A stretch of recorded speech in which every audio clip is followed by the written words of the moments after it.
So now it's time to cut out the face fabric of the ballet bodice.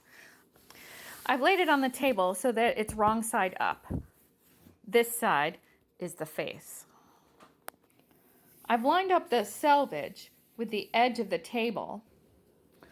To square the fabric, I need to make sure that the cut edge is absolutely perfect cross grain. In order to do that, I'm going to pull a thread. I clip the selvage and pull away one thread.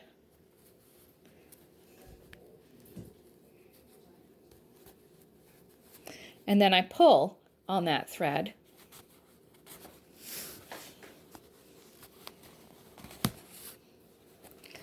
until it breaks. But I can see a little line here that is a perfect cross grain. I'm going to cut on that line.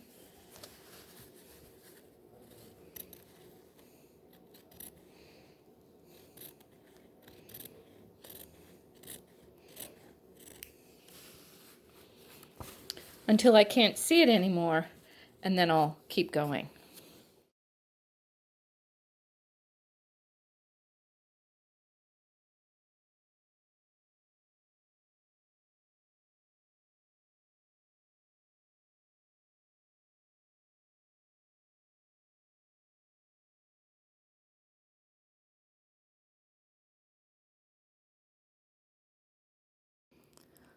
Now I can lay the fabric out perfectly squarely.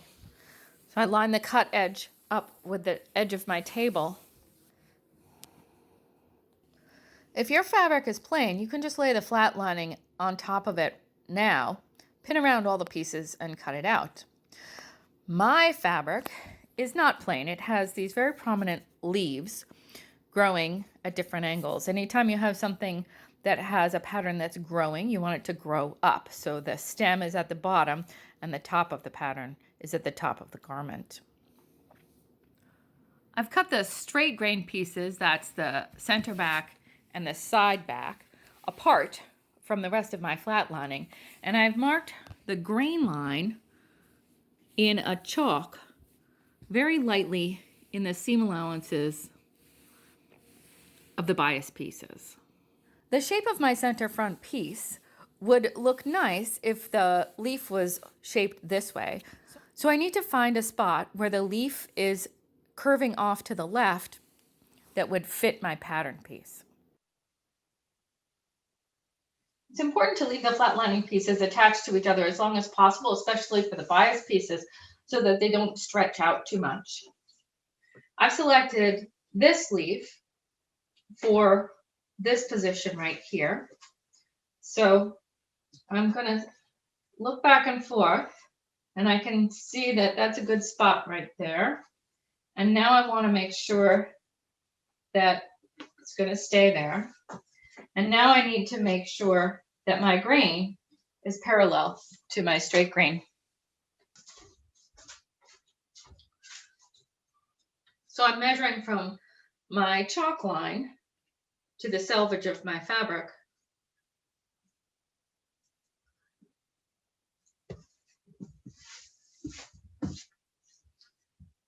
Just to make sure that it's perfect. I'm just going to pin down my center front for now because I need to be able to see what's happening on this side of the pattern piece in order to match up the next one. And also, when I actually cut this apart, I'm going to pin it for flat lining over my leg so that it has a little bit of a curve to it.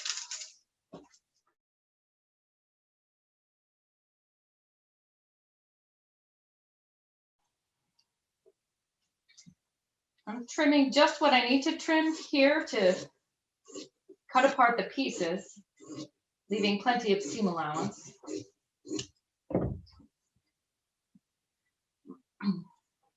And now I can see that if I match up the next piece over, the pattern that's happening there has a leaf, the point of a leaf right here.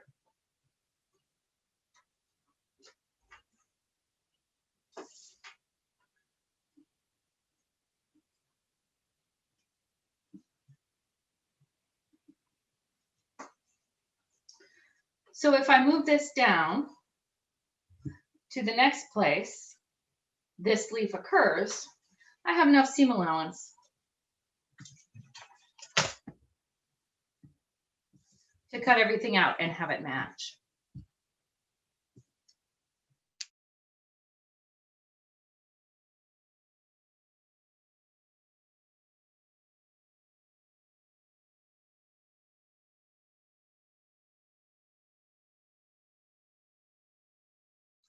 Now for piece number 3, side, side, front.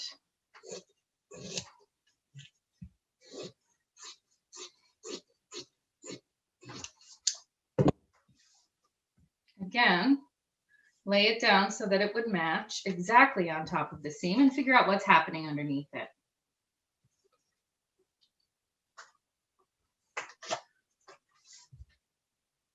There's a point of a leaf right here and the other point of the leaf right here. So strangely, I think that I'll be able to move it over here and make everything work out. There we go.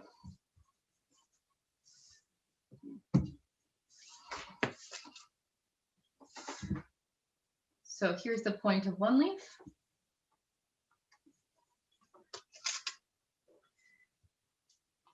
Here's the other point of that leaf.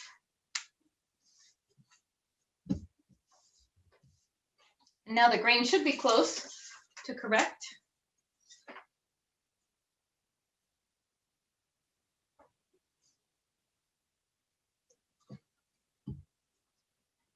There we go. And I've got enough seam allowance, everything to make it work just right.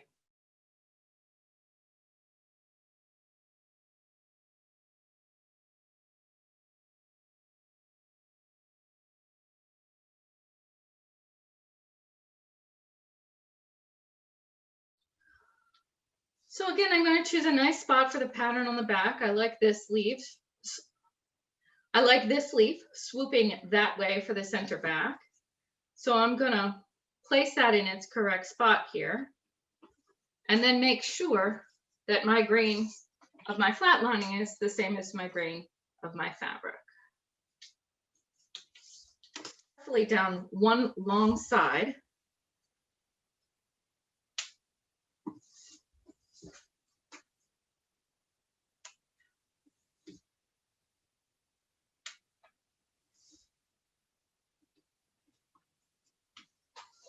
And now I can figure out how to make the side back piece match beautifully. Laying this down on top so the matches line up, and then finding the spot where I find a leaf.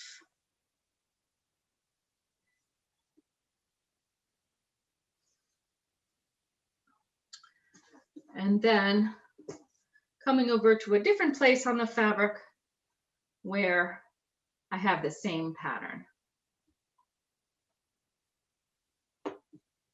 And now making sure that my grain is correct.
Well, I've got my fabric laid out nice and square.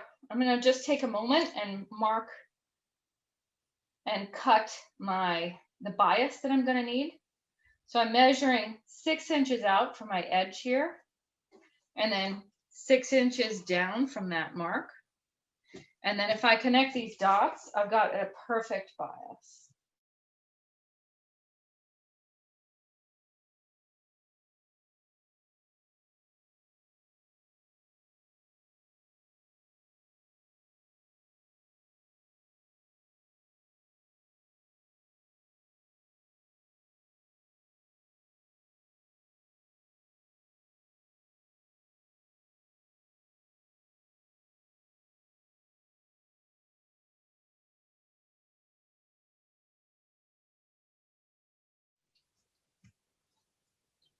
So now we're looking at the side front piece.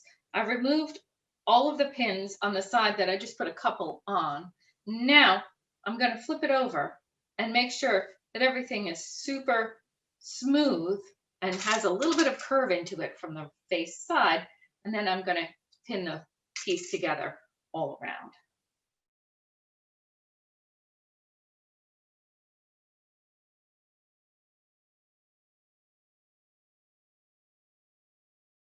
Before I take the time to flatline, I've laid out my pieces to make sure that they're going to match pretty well. So here's a center front, going to the side front. Did a pretty good job there.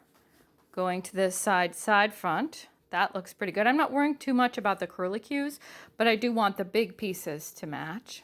And in the back, it looks like we're going to be okay as well.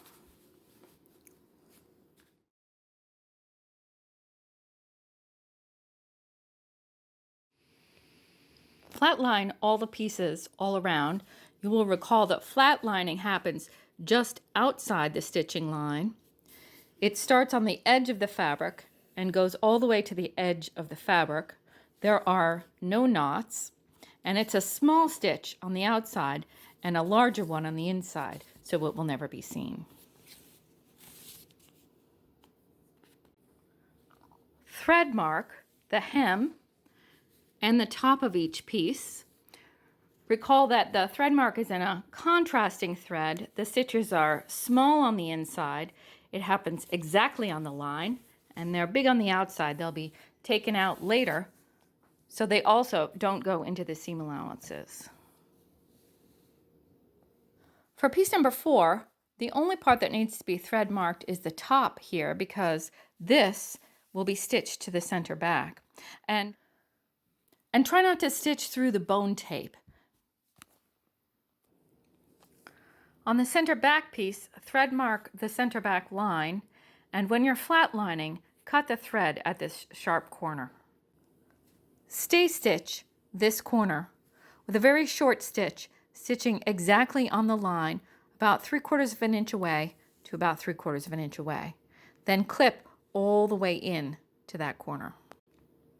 Pin the pieces together, stitching line to stitching line, so that you can pull the pins out as you're sewing. Stitch this seam all at once from this side, sinking the needle exactly in the corner here so there's no gap in the hole. And then press everything away from the side back panel. Don't clip too close because we're going to wrap this seam allowance around to clean it. You don't want any raw edges.